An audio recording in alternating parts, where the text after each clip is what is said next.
Hello again after the first official con day.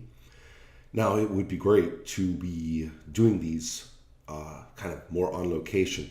So take everything down to the little con area, the conference area in the hotel, and be doing this, in the thick of things. And I might toss one in on top of this video or in the next.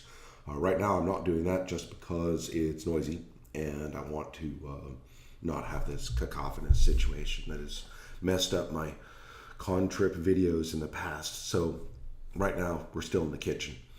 Okay, now the only thing really to report is play, more play, and then all of those spontaneous, unrecorded discussions that you get at these events. A special mention to Fabio for a particularly fun discussion over breakfast, and then all kinds of others as well. Plenty of actually fairly powerful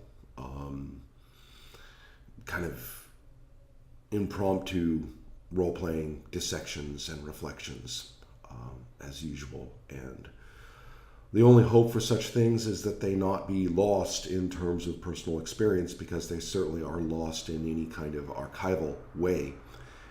Perhaps I can get a couple of the people back for recorded dialogue, not to repeat the conversation in some forced way, but just to reflect on what it was, perhaps, and extract something that can be shared. Okay, back to the real deal, though. What have I played? I have played, and this may be a bit of a blast from the past, James V. West's The Questing Beast, which is a little confusing. There's actually now another Questing Beast, but this is, back from the archives. It is a fascinating contrast to the Pool. Historically, I actually have not favored the Questing Beast for a couple of very specific reasons, but playing it, especially as a player, not the GM, led me to think more comparatively rather than, critically in a less favorable sense. So that's pretty cool. There came a moment of actually picking at, playing at, and pushing where I have got with Dreams of Fire. Again, not ready for play at all, and I had to warn people that we were going to hit a point where, this is going great, and then it was like, wait, the GM doesn't know what he's doing. So we did, but the nice thing is that what we got just really popped. I mean, I was actually pretty surprised again at how character creation, just like the characters strode off the page and they were ready to play, and that's a really good sign. So we actually worked through encountering the visions and stuff like that, and I was like, okay, this looks like it's working. Now, it's not the first of my designs that has given that impression and then has never gone anywhere, but there's no guarantees in this stuff, and right now it's just fun to do.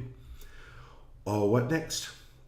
We played Dialect, and I had not played Dialect before and was struck by something that has not emerged. Everybody's all excited about the language side of it, and the language side of it is great, but the content, the situational content of the intentional community in its more beleaguered state is extremely personally familiar to me, and so it's actually a big part of one of the components of America in design.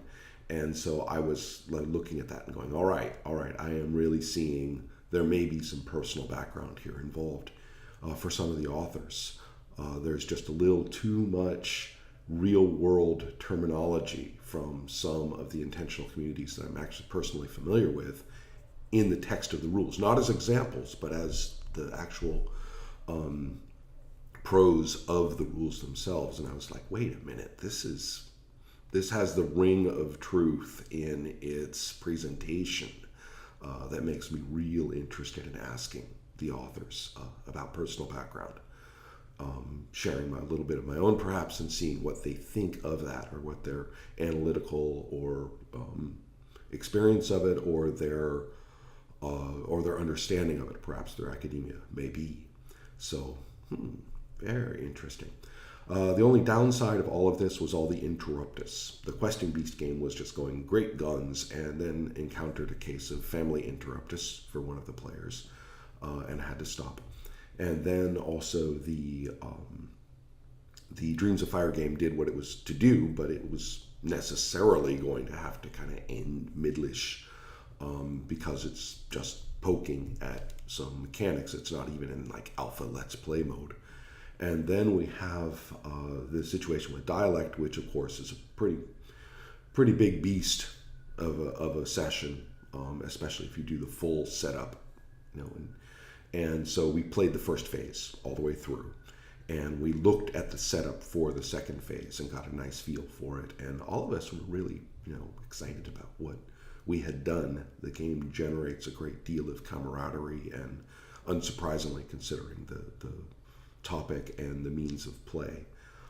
And yes, we did get, you know, quite a vocabulary, at least in its first flush of development. All right, that's about it. A little bit of play, a little bit of fun. Did I mention food? No, I didn't mention food. How could that be? We must not have had any.